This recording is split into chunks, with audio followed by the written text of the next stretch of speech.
Nama Bapa dan Putra dan Roh Kudus. Amin. Bacaan dari Yohanes 6 ayat 1 sampai 15.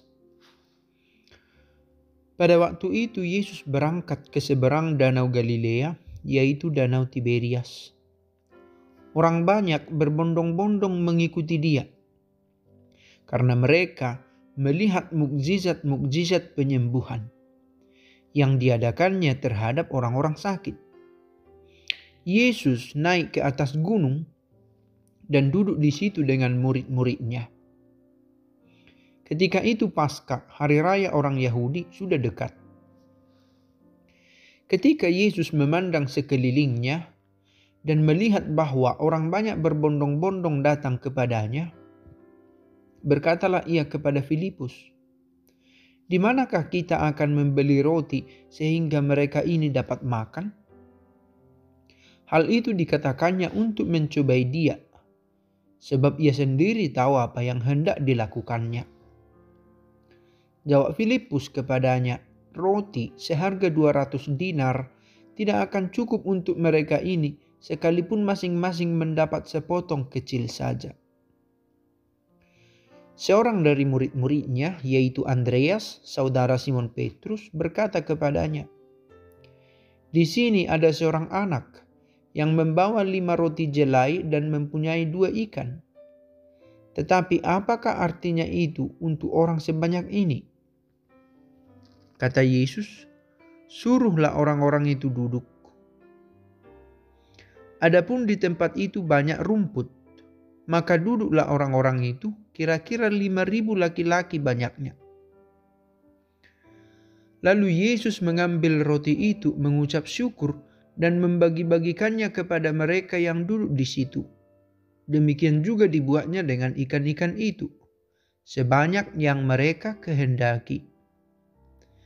Dan setelah mereka kenyang, ia berkata kepada murid-muridnya, "Kumpulkanlah potongan-potongan yang lebih, supaya tidak ada yang terbuang." Maka mereka pun mengumpulkannya, dan mengisi 12 bakul penuh dengan potongan-potongan dari kelima roti jelai yang lebih setelah orang makan. Ketika orang-orang itu melihat mukjizat yang telah diadakan Yesus, mereka berkata, "Dia ini benar-benar nabi yang akan datang ke dalam dunia." Ketika Yesus tahu bahwa mereka akan datang dan hendak membawa dia dengan paksa untuk menjadikan raja, ia menyingkir lagi ke gunung seorang diri. Setidak-tidaknya dari bacaan ini yang bisa kita ambil adalah bahwa orang yang bersama dengan Yesus makan. Orang yang dekat dengan Yesus mendapat makanan. Saat ini kita bisa mengerti mendapat makanan rohani.